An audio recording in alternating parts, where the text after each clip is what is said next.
lucu saksi mahkota ini bukan ingin mengungkap soal ijazah, tapi skripsi Jokowi yang janggal. Dari ijazah ke skripsi gimana? Saksi mahkota lagi. Baik, terima kasih. Assalamualaikum warahmatullahi wabarakatuh. Selamat siang dan salam sejahtera untuk kita semua.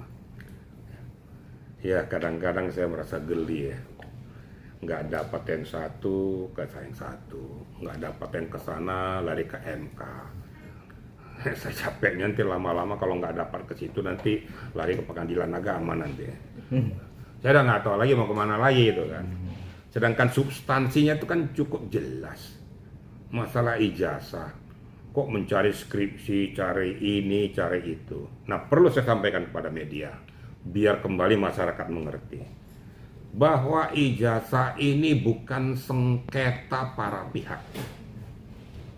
Ini adalah hak daripada seseorang yang diberikan oleh Civitas Akademika Universitas UGM kepada pemerintah, kepada penerima manfaat yang bernama Pak Jokowi ini.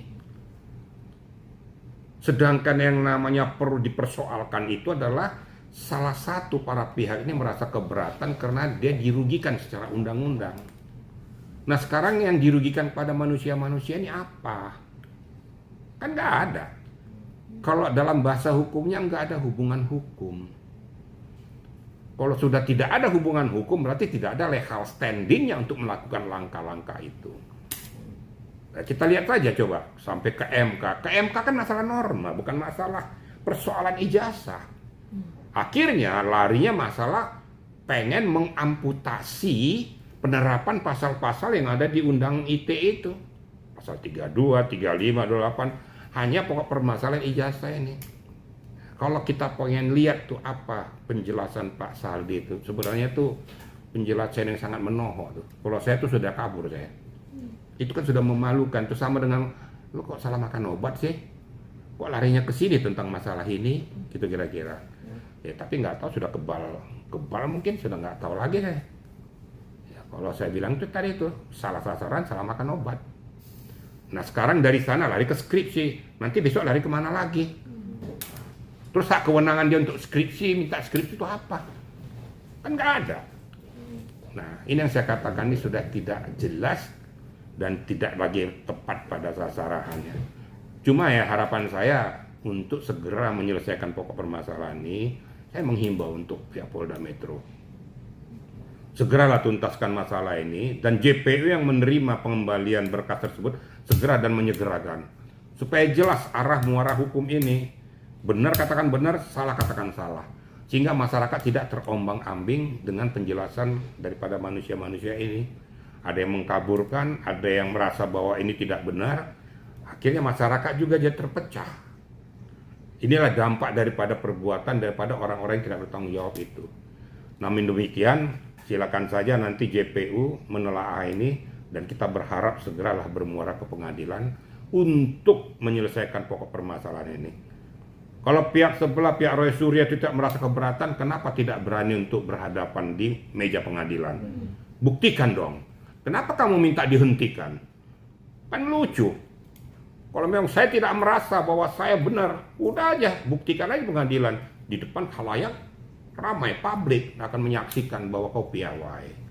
Yang lebih lucunya lagi ada yang minta menghentikan ke Itwasum. Ya, oke. Ini kan kalau saya bilang ini dodol Garut gitu loh. Ini kan mantan penyidik. Seketika penyidik untuk menetapkan seseorang sebagai tersangka, tentu ada alirannya. Dari mulai lidik, sidik, mencari peristiwa pidana dan menetapkan tersangka. Kalau sudah ditetapkan tersangka berarti bukti permulaan sudah kuat. Sehingga dudukan seorang jadi tersangka tidak bisa diamputasi, hanya melalui pengadilan. Nggak ada urusan Itwasum. Jangankan dari Itwasum, di reskrim atasan penyidik, kabar reskrim, Kapolri tidak punya hak untuk mengamputasi itu. Karena itu adalah penegakan hukum. Murni hak independen daripada penyidik. Itu kira-kira media. Ya? Kalau Irwasum itu kan terkait Revelem mengelak ke Irwasum itu karena mereka ingin pengaduan TPUA, Tim Pembela Ulama itu dilanjutkan, tapi kan dihentikan atas dasar itu ya nggak lucu lah, itu nggak tepat sasaran. Kalau saya ke Irwasum hanya menyampaikan saja bahwa kami merasa dikriminalisasi, contoh gitu. Kami merasa ini, mohon segera penegakan hukumnya. Tidak bisa mengatakan kepada Irwasum itu supaya dihentikan karena ini tidak sesuai dengan etika prosedur. Nggak ada haknya. Irwasum cuma nanti akan memeriksa pokok permasalahannya. Namanya Irwasum itu adalah fungsi pengawasan, bukan fungsi justice. Itu loh. Fungsi pengawasan, propam, kalau seandainya orangnya itu betul melakukan perbuatan tidak sesuai dengan etika prosedur, diberikan sanksi etik. Tapi peristiwa pidana ini kan tetap berjalan. Nanti yang menghentikan ini kalau memang tidak terbukti, itu adalah atasan penyidik. Tapi tentunya melalui gelar perkara besar dan melihat memang tidak ada benang merahnya terhadap peristiwa ini. Jadi saya katakan salah sasaran nih, sialnya lagi di bawah orang-orang yang sudah berpengalaman, sudah berpendidikan. Saya nggak sebut-sebut namanya lagi lah. Ada yang bergelar profesor lah, ada yang bergelar jenderal lah, tapi nggak jelas juga gitu kan. Nah ini kira-kira media ya. Satu lagi deh, mungkin kan jika penyidikan di Polda ini berlanjut, itu mereka mengatakan Polda telah melanggar ya, karena yang TPUA itu nggak dilanjutkan laporannya gitu. Gimana artinya penyidik dikatakan melanggar oleh pihak Roy Suryo gara-gara Irwasum itu? Gimana tuh? Loh nggak ada urusan. Nah ke Irwasum itu terus Polda tidak melaksanakan apa urusannya. Udah saya katakan Irwasum hanya fungsi pengawasan. Tidak akan mengamputasi peristiwa yang dilakukan didik-sidik oleh penyidik dari pihak Polda. Nggak ada hubungannya. Sepanjang penyidik itu on the track. Sekali lagi on the track sesuai dengan etika prosedur hukum, tidak ada yang bisa mengamputasi. Jadi jangan salah makan obat juga. Jadi bukan berarti kalau lapor ke Irwasum itu berarti sudah harus dihentikan. Nggak ada. Anjing menggonggong, kafilah tetap berlaku. Nah, tetap berlalu dan tidak bisa diamputasi. Dan saya yakin daripada Irwasum juga setelah meneliti pokok permasalahan ini, kalau memang sudah sesuai dengan etika prosedur, tidak mungkin berani untuk mengatakan bahwa ini perlu diteliti ulang, nggak akan mungkin. Karena ini kan masalah penegakan hukum, ini kan masalah independen dan dilihat, disaksikan oleh masyarakat. Jadi jangan salah makan obat saya katakan tadi, karena dikatakan bahwa tidak melakukan tindakan sesuai dengan laporan kepada Irwasum. Ya udah kau di planet Mars saja, suka-sukamu aja gitu kan. Nah, pihak Polda paling senyum-senyum aja. Nah ini sudah ke JPU kok. Oh, iya.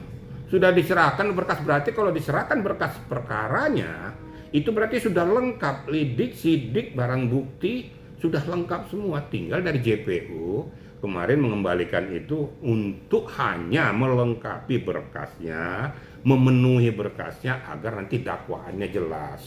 Makanya Pak Jokowi diperiksa, mungkin bukti-bukti yang lain perlu ditambahkan dan sudah dikembalikan. Tinggal kita lihat JPU yang kita minta supaya transparan.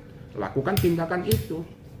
Menurut hemat saya, ya sudah lah, nggak usah berkoar-koar, tunjukkan kepiawaianmu di sidang pengadilan. Berarti SP3 itu mustahil didapatkan Roy Suryo ya? Ya nggak mungkin lah. Kawan-kawan mustahil ya? Impossible dia dapatkan tuh. Nggak bakalan dapat itu. Nggak bakalan dapat, kecuali kalau turun guntur dari langit dia dapat tuh. Selama masih berjalan etika prosedur, jangan bermimpi untuk mendapatkan dihentikan tuh. Nggak ada itu. Saksikan aja nanti di pengadilan, gitu aja. Oke?